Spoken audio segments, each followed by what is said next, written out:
Hello বন্ধুরা, আশা করি সকলে খুব ভালো আছো। আহারে বিহারের নতুন একটা ব্লগে তোমাদেরকে স্বাগত। বন্ধুরা, আজ আমি তোমাদের সাথে কাঁচা আম দিয়ে এমন দুখানা লোভনীয় রেসিপি শেয়ার করব না, যেটা দেখার পর তোমরা না বানিয়ে থাকতেই পারবে না। আর আমি এটা 100% গ্যারেন্টি দিয়েও বলতে পারি যে এই দুখানা চাটনি তোমরা আগে কখনো টেস্ট করনি। একেবারে ভিন্ন স্বাদের দুখানা নতুন রেসিপি। একটা হলো কাঁচা আমের কাঁচা চাটনি, আর অন্যটা হলো কাঁচা আমের পাকা চাটনি। তার জন্য আমি এখানে নিয়ে নিয়েছি বেশ কিছু কাঁচা আম। আমগুলো আমি এখানে মোটামুটি মিডিয়াম সাইজেরই নিয়েছি। আর এই আমগুলো দিয়ে আমি এখানে তোমাদেরকে দুখানা রেসিপি বানিয়ে দেখাবো। প্রথমে আমাদের এখানে আমের খোসা ভালো করে ছাড়িয়ে নিতে হবে। আমি প্রথমে বানাবো কাঁচা আমের কাঁচা চাটনি, আর তার জন্য আমি এখানে দুখানা মতো আম ব্যবহার করব। আর এই দুখানা আম থেকে মোটামুটি 5 জনের মতো চাটনি কিন্তু আমাদের রেডি হয়ে যাবে। আমের খোসা এইভাবে ভালো করে ছুলে নেওয়ার পর আমগুলোকে ঠিক মাঝ বরাবর প্রথমে 2 টুকরো করে কেটে নিতে হবে। তবে আমগুলোর এখনো আঠি হয়নি, কুশিই আছে। তবে যখন আমের আঠি হবে সেই সময়ও আমি তোমাদের সাথে আরও একটা আমের নতুন চাটনির রেসিপি শেয়ার করব। আমগুলোকে এখানে এইভাবে পাতলা পাতলা স্লাইস করে কেটে নিতে হবে। এই চাটনির জন্য আমাদেরকে কিন্তু আমগুলোকে এইভাবেই পাতলা স্লাইস করে কেটে নিতে হবে।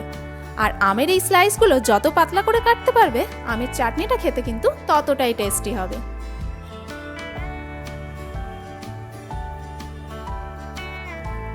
আমি এখানে দুখানা আমকে এইভাবে সরু সরু লম্বা পাতলা স্লাইস করে কেটে নিয়েছি।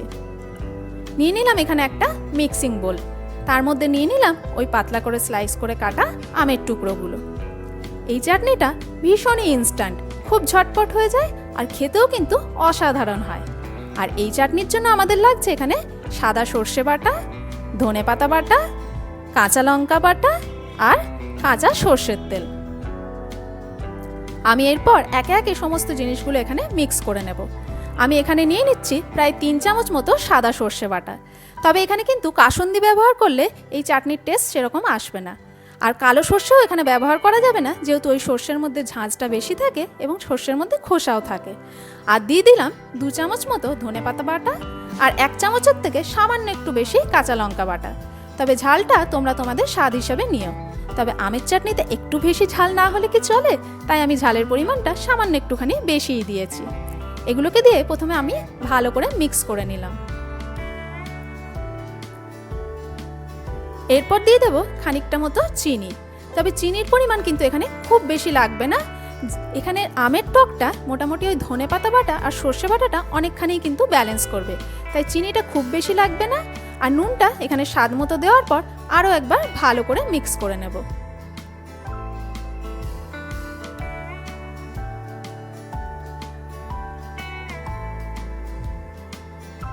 ভালো করে মিক্স করার পর সবার শেষে আমি দিয়ে দিলাম কাঁচা সর্ষের তেলটা।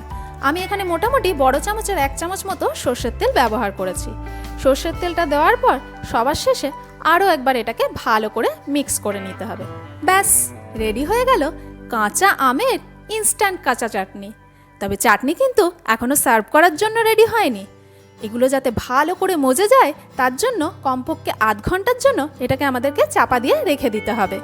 আর এটাকে যদি তোমরা রোদে রাখতে পারো তাহলে কিন্তু আরও ভালো হয়। বাকি যে আমগুলো ছিল সেগুলো দিয়ে আমি বানিয়ে ফেলবো কাঁচা আমের পাকা চাটনি। এখানেও প্রথমে আমগুলোকে ভালো করে খোসা ছাড়িয়ে নিয়ে আমগুলোকে ছোট ছোট টুকরো করে কেটে নেব। এই আমের চাটনির মধ্যে কিন্তু তোমরা কাঁচা আম বাটার ফ্লেভারটা পাবে। মানে যারা কাঁচা আম বাটা বা কাঁচা আম থেতো খেতে ভালোবাসো কিন্তু বিভিন্ন কারণে খেতে পারো না, অনেক সময় বার্ধক্যজনিত সমস্যা, বা কাঁচা আম খেলে অনেক সময় অ্যাসিডিটি হয়, বা কাঁচা আমে কখনো কখনো দাঁত আমড়ে যায়, তারা কিন্তু এই চাটনিটা খেলে দুধের স্বাদ একেবারে ঘোলে মিটে যাবে। এই চাটনির স্বাদের এবং গন্ধের মধ্যে পুরো কাঁচা আম বাটার ফ্লেভারটা তোমরা পেয়ে যাবে।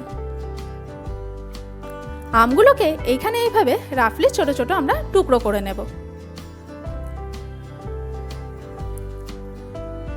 এই চাটনিটা কিন্তু ফ্রিজে রেখে প্রায় 1 মাস মতো তোমরা খেতে পারবে। আমগুলোকে এইভাবে ছোট ছোট আমি এখানে টুকরো করে নিয়েছিলাম, আর দিয়ে দিলাম এগুলোকে একটা ব্লেন্ডিং জারে। দিয়ে দিলাম ঝালের স্বাদ মতো 4টে কাঁচা লঙ্কা আর দিয়ে দিলাম বেশ খানিকটা চিনি। এই চাটনিতে কিন্তু চিনির পরিমাণটা একটু বেশি দিতে হবে, আর বেশ খানিকটা নুনও দিতে হবে, যেহেতু আমরা এখানে কাঁচা আম ব্যবহার করছি। আর দিয়ে দিলাম সামান্য একটুখানি জল। জলটাকে দিয়ে আমি এটাকে ভালোভাবে ব্লেন্ড করে নেব। তোমরা দেখতে পাচ্ছ বন্ধুরা কি সুন্দরভাবে এটা ব্লেন্ড হয়ে গেছে। আহা, দেখে যেন এখনই লোভ লাগছে, কিন্তু লোভ লাগলে চলবে না, আমাকে ঝটপট চাটনিটা বানিয়ে ফেলতে হবে। কড়াইয়ে দিয়ে দিলাম খুব সামান্য একটুখানি সাদা তেল। এই চাটনিতে খুব সামান্য তেলেরই প্রয়োজন হয়। দিয়ে দিলাম বড় চামচের 1 চামচ মতো কালো সর্ষে আর 2টো শুকনো লঙ্কা।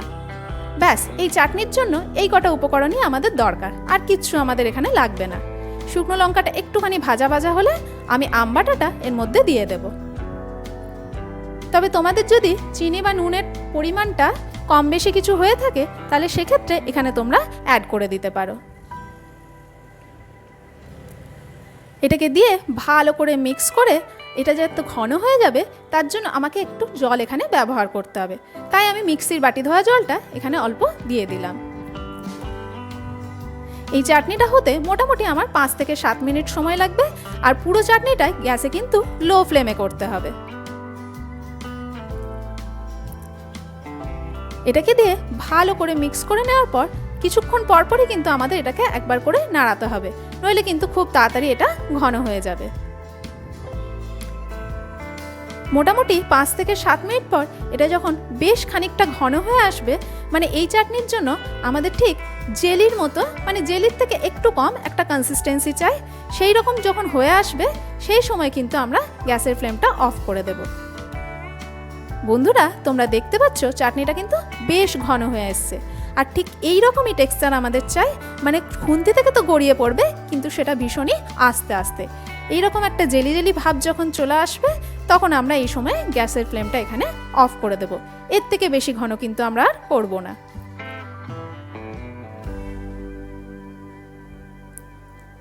বন্ধুরা, তোমরা দেখতে পাচ্ছ চাটনির টেক্সচারটা কি সুন্দর এসছে, আর কালারটাও কিন্তু বেশ সুন্দর এসছে, আর কাঁচা আম বাটার গন্ধে কিন্তু একদম ম করছিল।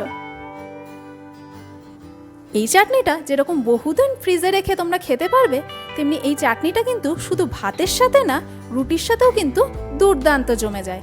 যারা বিভিন্ন কারণে কাঁচা আম বাটা খেতে পারো না, তারা কিন্তু এই চাটনিটা খেলে তাদের সেই স্বাদ পূরণ হয়ে যাবে। বন্ধুরা, শুধু ভিডিও বানানোর স্বার্থে বলছি না, আজকে যে দুটো চাটনির রেসিপি আমি তোমাদের সাথে শেয়ার করলাম, দুটো চাটনি কিন্তু একদম ইউনিক, আর খেতে কিন্তু অসাধারণ। মোটামুটি আধ ঘন্টা পর আমাদের সমস্ত মশলা কিন্তু এখানে ভালোভাবে জমে গেছে, সমস্ত মশলা থেকে ভালোভাবে রস ছেড়েও দিয়েছে, আর আমগুলো মজে গিয়ে এখানে কিন্তু বেশ নরম হয়ে গেছে। এরপর কিন্তু আমাদের এই কাঁচা আমের কাঁচা চাটনি পুরোপুরি সার্ভ করার জন্য রেডি হয়ে গেছে। এই চাটনিটা যদি তুমি কাউকে টেস্ট করাও না, আমি গ্যারেন্টি দিয়ে বলতে পারি সে তোমার প্রশংসা না করে পিছপা হবে না।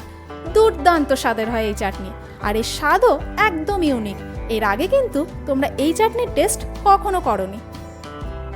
বন্ধুরা, এই দুখানা নতুন চাটনি আর নতুন ভিন্ন স্বাদের চাটনি যদি তোমাদের ভালো লেগে থাকে, প্লিজ একটা লাইক করে দিও, আর ভিডিওটা ভালো লেগে থাকলে অবশ্যই অনেক অনেক শেয়ার করো।